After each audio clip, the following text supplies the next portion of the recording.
Hello दोस्तों, आपका स्वागत हमारे YouTube चैनल एक और ज्ञान की बात में। आज हम आपके लिए लेकर आए हैं अर्जुन की प्रतिज्ञा। महाभारत के युद्ध में कब और क्यों प्रतिज्ञा ली थी, जानिए। महाभारत, अर्जुन की प्रतिज्ञा। महाभारत का भयंकर युद्ध चल रहा था। लड़ते लड़के अर्जुन रणक्षेत्र से दूर चले गए थे। अर्जुन की अनुपस्थिति में पांडवों को पराजित करने के लिए द्रोणाचार्य ने चक्रव्यूह की रचना की। अर्जुन पुत्र अभिमन्यु चक्रव्यूह भेदने के लिए उसमें घुस गया।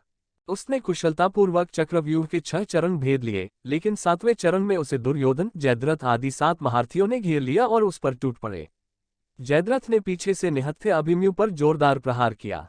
वह वार इतना तीव्र था कि अभिमन्यु उसे सहन नहीं कर सका और वीरगति को प्राप्त हो गया।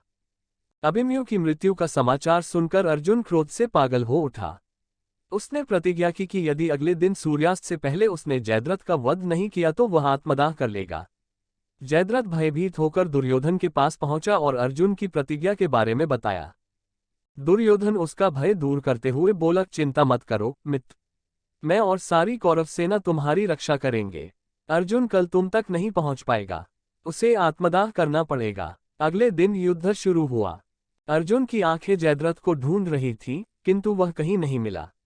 दिन बीतने लगा। धीरे धीरे अर्जुन की निराशा बढ़ती गई। ये देख श्री कृष्ण बोले, पार्थ, समय बीत रहा है और कौरव सेना ने जयद्रथ को रक्षा कवच में घेर रखा है। अतः तुम शीघ्रता से कौरव सेना का संहार करते हुए अपने लक्ष्य की ओर बढ़ो। ये सुनकर अर्जुन का उत्साह बढ़ा और वह जोश से लड़ने लगे। लेकिन जयद्रथ तक पहुंचना मुश्किल था। संध्या होने वाली थी। तब श्री कृष्ण ने अपनी माया फैला दी। इसके फलस्वरूप सूर्य बादलों में छिप गया और संध्या का भ्रम उत्पन्न हो गया। संध्या हो गई है और अब अर्जुन को प्रतिज्ञावश आत्मदाह करना होगा, ये सोचकर जयद्रथ और दुर्योधन खुशी से उछल पड़े। अर्जुन को आत्मदाह करते देखने के लिए जयद्रथ कौरव सेना के आगे आकर अट्टहास करने लगा। जयद्रथ को देखकर श्री कृष्ण बोले, पार्थ, तुम्हारा शत्रु तुम्हारे सामने खड़ा है। उठाओ अपना गांडीव और वध कर दो इसका। वह देखो, अभी सूर्यास्त नहीं हुआ है। ये कहकर उन्होंने अपनी माया समेट ली। देखते ही देखते सूर्य बादलों से निकल आया। सबकी दृष्टि आसमान की ओर उठ गई। सूर्य अभी भी चमक रहा था।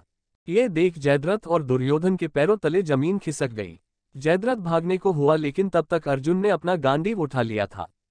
तभी श्री कृष्ण चेतावनी देते हुए बोले, हे अर्जुन, जयद्रथ के पिता ने इसे वरदान दिया था कि जो इसका मस्तक जमीन पर गिराएगा उसका मस्तक भी 100 टुकड़ों में विभक्त हो जाएगा। इसलिए यदि इसका सिर जमीन पर गिरा तो तुम्हारे सिर के भी 100 टुकड़े हो जाएंगे। हे पार्थ, उत्तर दिशा में यहां से 100 योजन की दूरी पर जयद्रथ का पिता तप कर रहा है। तुम इसका मस्तक ऐसे काटो कि वह इसके पिता की गोद में जाकर गिरे। अर्जुन ने श्री कृष्ण की चेतावनी ध्यान से सुनी और अपनी लक्ष्य की ओर ध्यान कर बाण छोड़ दिया। उस बाण ने जयद्रथ का सिर धड़ से अलग कर दिया और उसे लेकर सीधा जयद्रथ के पिता की गोद में जाकर गिरा। जयद्रथ का पिता चौंक कर उठा तो उसकी गोद में से सिर जमीन पर गिर गया। सिर के जमीन पर गिरते ही उनके सिर के भी 100 टुकड़े हो गए। इस प्रकार अर्जुन की प्रतिज्ञा पूरी हुई।